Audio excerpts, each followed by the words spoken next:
Okay, the podcast set up downtown. We got motion. What's the idea? People, the conversation's open. Lee Andrews Group, the firm, yeah, we here now. Let's talk about great ideas. Have a sit down. Welcome to the podcast. The Idea People. Welcome to the Idea People at Lee Andrews Group. I'm your host, Rick Garcia. In celebration of Women's History Month, we have invited some amazing women to join us and share the incredible contributions that they are making to our society. And today, we welcome Dr. Malaika Tubbs. Anna is a New York Times best-selling author, advocate, and educator. She has a PhD in sociology and master's in multidisciplinary gender studies from the University of Cambridge and a bachelor's in anthropology from Stanford. Anna has grown up in the U.S., but also in Dubai, Mexico, Sweden, Estonia, Azerbaijan. Her research and writing and talks are centered on gender-race issues in the U.S., especially as they relate to Black women. Anna Malaika Tubbs, welcome to the Idea People. So good to see you. Good to see you too. Thanks for having me. I read in your bio that you're inspired to bring people together through the celebration of difference, and that's quite a lofty goal and certainly much needed. Is it realistic, and how do we achieve it?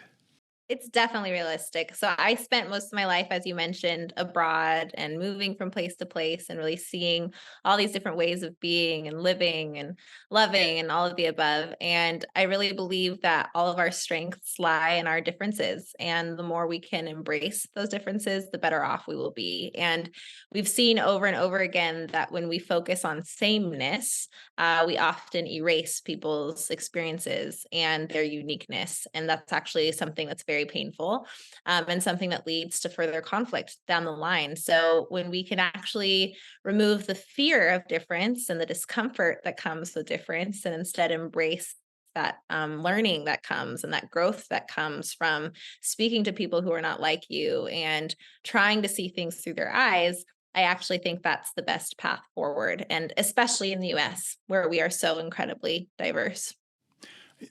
The word fear, I picked up on that because that's what seems to kind of prevent us from getting to know one another, don't you think? Absolutely. I think a lot of people feel that something will happen if they embrace somebody else's point of view or if they even acknowledge it. There is this sense that there's something to lose when we try to see things from another person's perspective. But in my experience, I've only stand to gain from that. And I've had that unique journey in life that a lot of people haven't. I've seen things for myself and have been able to always question kind of who the storytellers are and who is inciting those fears and why and what happens when we're all divided from each other. What goal does that serve? And really, what goal can we accomplish when we can remove that, remove those blinders, be clear as to why somebody might be trying to make us feel fearful of each other. Sorry, and to really move forward with more, compassion and really shared understanding. You've written articles for Time Magazine and CNN, to name a few. One topic discussed is the unique burden that Black mothers carry in this country. Could you explain? Yes, that's a piece that I did for the New Yorker. They approached me when we were celebrating and really commemorating the life of Trayvon Martin and thinking through how far we have come and also what else is left for us in this work of really accomplishing justice in the United States, but especially for Black families, Black children, Black mothers. And one of the things that has become so obvious for me in my work is that in the US, we've become quite numb to the pain of Black women. We've become accustomed to the fact that Black women have had to endure so much more in the history of our nation. And one example of that is that Black women are the only ones who, by law in American history, have been deemed the givers of non-life, that our children were not children, but were somebody else's property.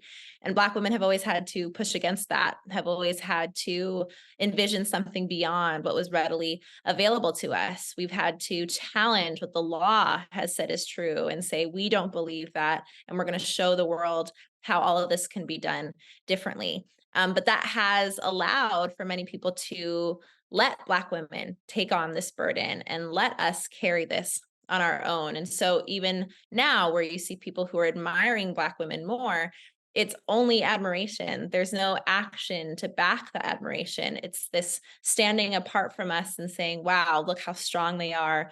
Look how much they can do, rather than saying they shouldn't have to do this all on their own. Anna Malaika Tubbs is our guest on the Idea People at Lee Andrews Group. She is a New York Times bestselling author, an advocate, and an educator. Your debut book, The Three Mothers, which is right here next to me, how the mothers of Martin Luther King Jr., Malcolm X, and James Baldwin shaped a nation. As we mentioned, a New York Times bestseller. What inspired you to write about the mothers of these iconic figures, and how did you approach uncovering their stories? I started writing the book with a couple different motivations in mind. One is the fact that I had an incredible mother myself.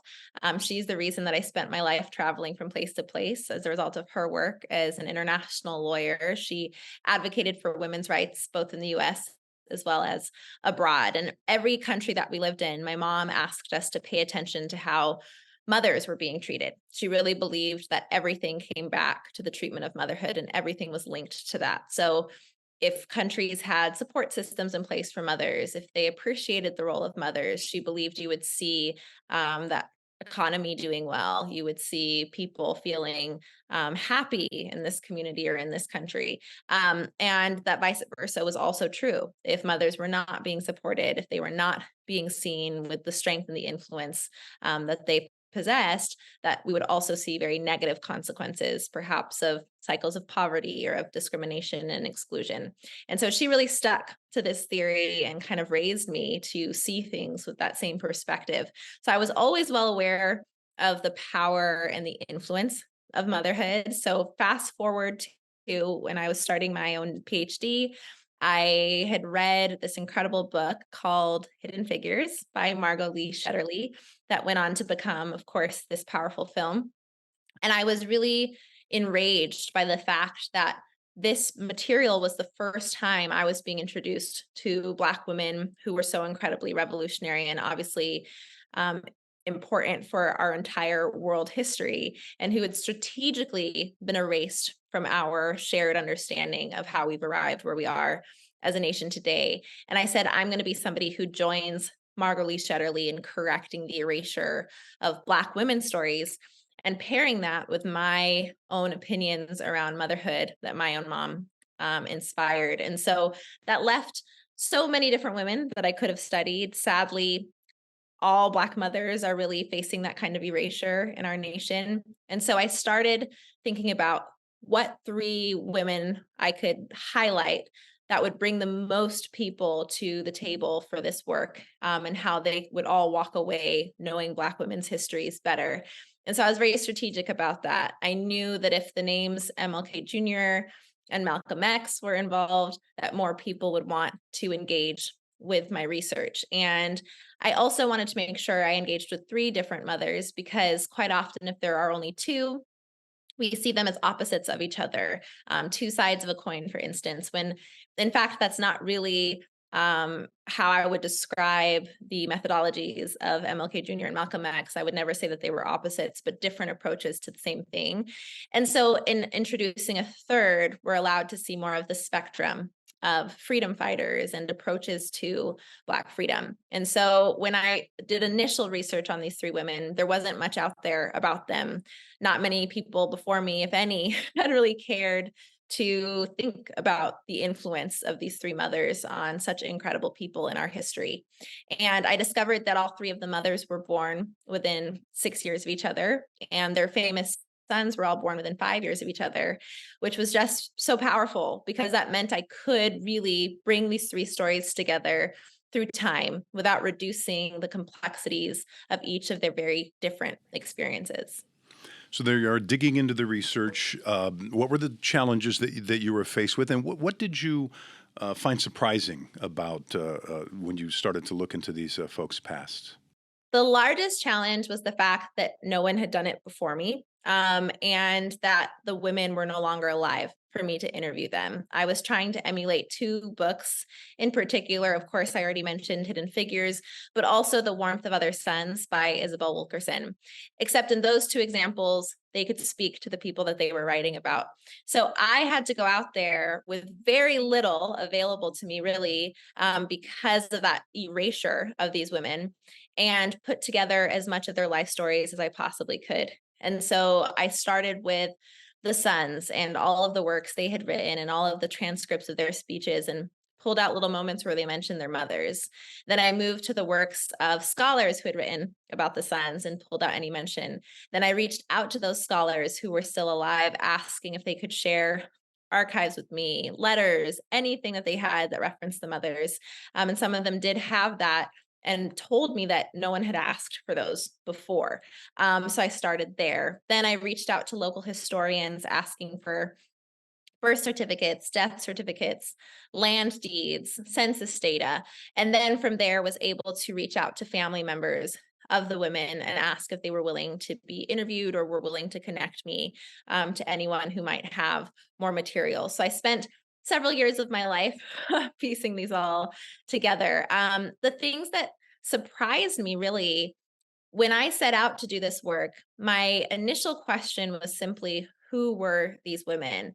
I didn't necessarily want to make connections between Alberta and her son, MLK Jr. I wasn't trying to say because she did this, he did that. I just wanted to know who they were as separate individuals. However, every single thing I discovered made it blatant and clear that these sons followed in the direct footsteps of their mothers, which made their erasure that much more painful, because all of us are inspired by our parents. All of us are influenced by our parents. But in these three examples, it's almost as if the mothers are the exact same person as their sons. All three of them did what their sons became famous for long before their sons were even a thought in their mind. Alberta Williams King is participating in marches and in boycotts, and she believes that her faith is inextricably intertwined with her fight for social justice.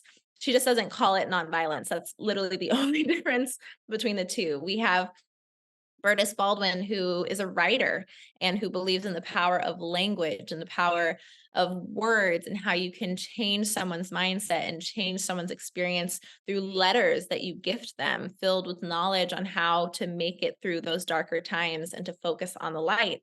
So when her son, the famous James Baldwin, says that he's a witness to the power of light and he uses his writing to be that witness, he's just directly quoting his mother. And then with Malcolm X and Louise Little, his mother, she's this radical activist. She's a Marcus Garvey follower.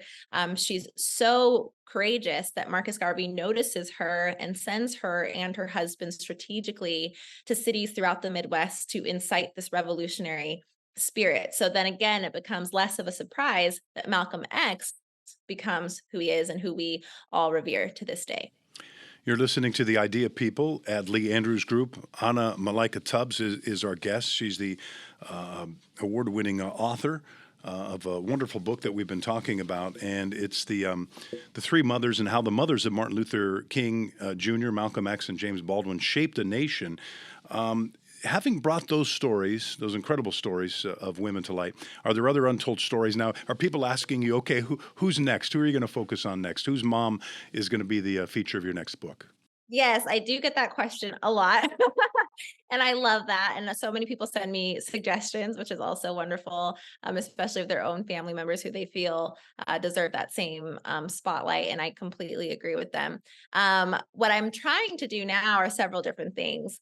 One is I am developing a TV show on the mothers of contemporary Black icons, who I believe also deserve to be celebrated, because one of the regrets that I have in the book is that I was never able to talk to any of these women. And I wish that somebody had interviewed them while they were still alive. And I also want to make sure people know that they aren't really exceptions. It's not that they did something radically different than what Black mothers are tasked to do day in and day out in our desire to allow our children to thrive and survive. in a nation that tells them otherwise. And so I actually am really curious to hear the stories of mothers of contemporary icons today who are alive, who I can give roses to while they're still here to enjoy that and see that recognition. So that's something that likely the project will come out in 2025. But in terms of my writing, as much as I love telling hidden stories, and I think I'll continue to do that, my next book is more so about explaining the system that allows this kind of erasure to take place. Because on my tour, which was mostly virtual because of the pandemic, I was able to talk to so many more audiences as a result of everything turning into Zoom world. And everybody always asks me, how does this erasure happen? Why did we not know the names of these women before your book?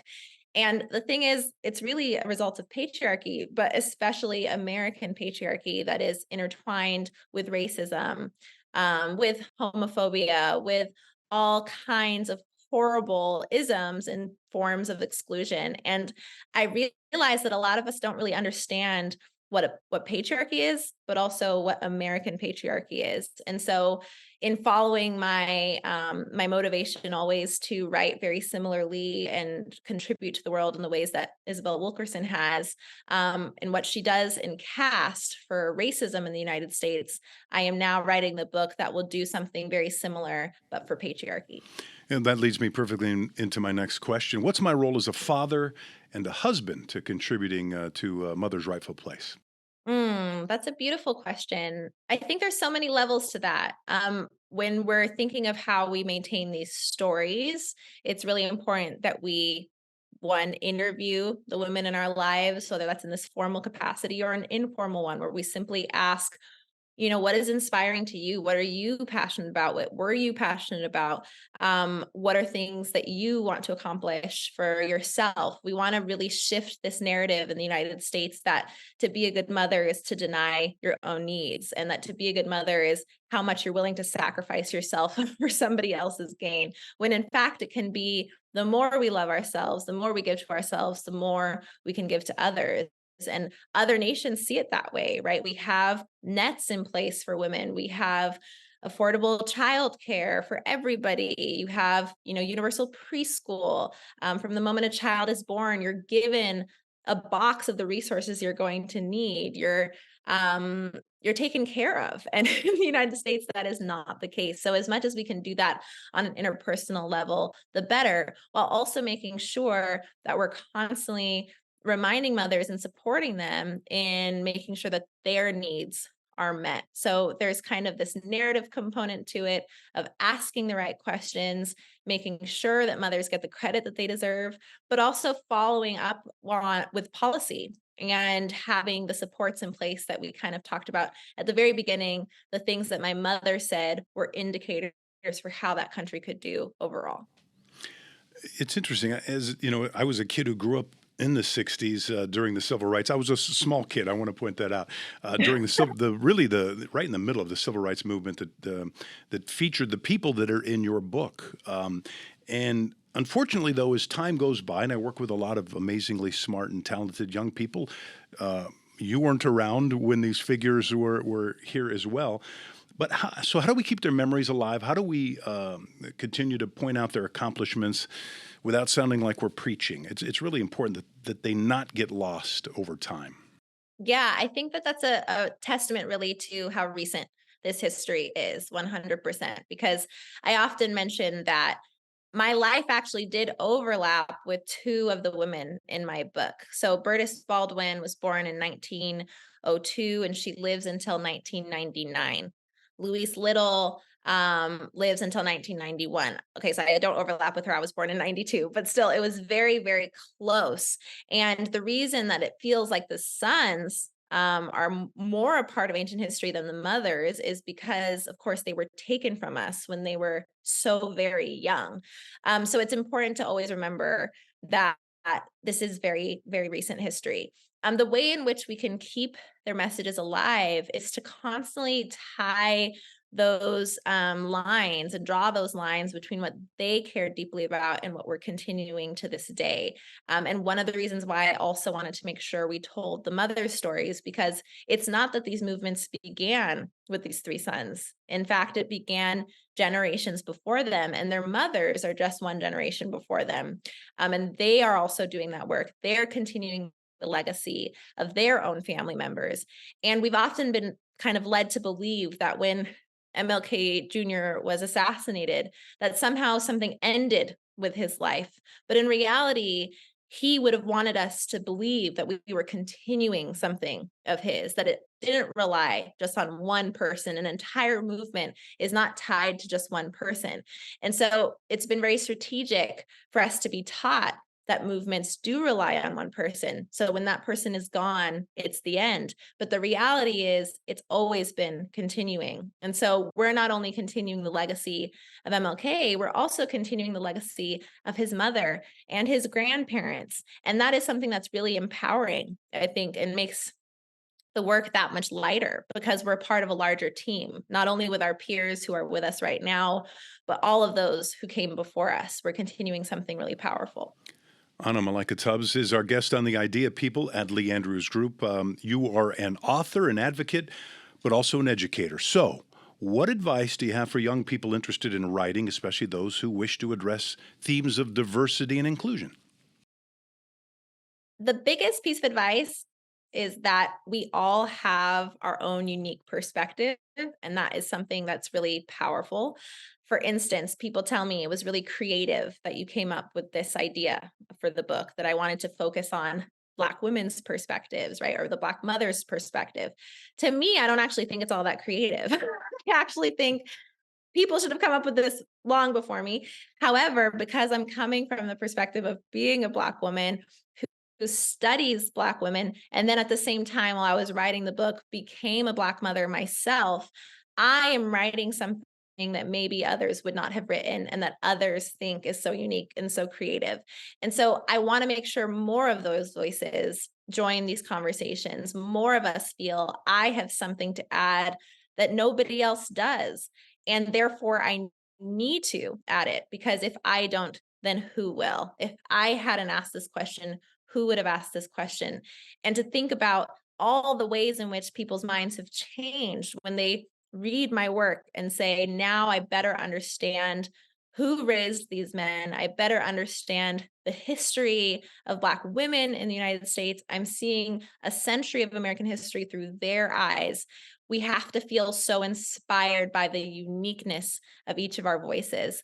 And once you have that inspiration, really thinking about what are the stories you can tell that nobody else can, and just get started. You know, you start today, you're one day ahead of the goal. I think we often feel like until we have an entire vision of what we're doing, we can't begin that writing process. But the reality is that the sooner you start, the sooner you'll get to that lofty goal of having an entire book written. And it can take time, but it really is just writing one word at a time. That's all it is. Do you recommend any books or courses or resources that might help some young writers? And also, how about navigating the publishing world? That's got to be tough. Navigating the publishing world is tough, and it is, in a lot of ways, has strategically been kept kind of a mystery from those that are outside of it. The place to start, though, really is writing ideas down, making sure you're talking to everybody about what your vision is for the work that you're working on, whether that's a poem, whether that's a book, or whatever it else is that you're creating, and being really kind of unashamed of telling people what you want to do in the creative space, because without others who can give you that advice, there's only so far your work can go. And so I always think back to just a couple of years ago, before I was a New York Times bestselling author and I'm a student, I was blogging. I was trying to get people to kind of give me feedback on the opinions that I was putting out there. And then you just take it a step further. That leads into somebody saying, hey, you should send this to this website, or you should try to get this published, here, or you can always send articles to opinion sections of any newspaper, and get feedback, hopefully. But it all starts with those conversations, with practicing your craft. I never took any kind of writing course, to be honest. I never did any of those master classes or trainings. But I'm big on getting as much feedback as I possibly can. I love feedback because it means there's something that I can do next.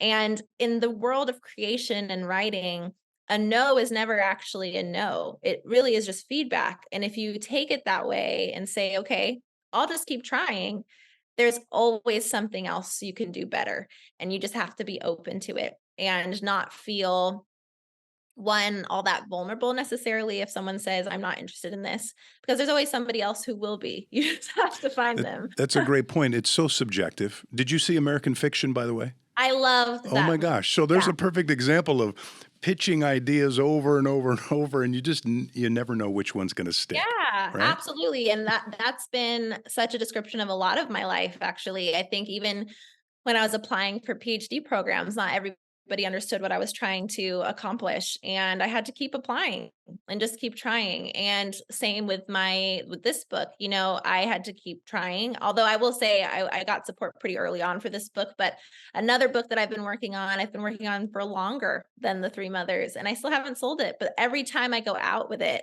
I get feedback, and I'm just going to keep trying. So you never know. Sometimes you get it done within a couple months, sometimes a couple years, but it's always worth it because you're working on your craft. Yeah, you often hear about folks talking about projects sitting on a shelf for 6 years before it gets either published or made into a movie. So, well, listen, as we close today's episode and we reflect on the vibrant tapestry of Women's History Month, we celebrate the voices that have championed the cause of unity, diversity, and empowerment. And among those luminaries stands Dr. Anna Malaika Tubbs, a New York Times bestselling author, advocate, educator, and scholar. Thank you so much for being on the Idea People at Lee Andrews Group. We really appreciate it. Thank you for having me. Okay, and to find out more about Anna, you can check out AnnaMalaikaTubbs.com. For more information about us, go to LeeAndrewsGroup.com. Okay, the podcast set up downtown. We got motion. What's the idea, people? The conversation's open. Lee Andrews Group, the firm. Yeah, we here now.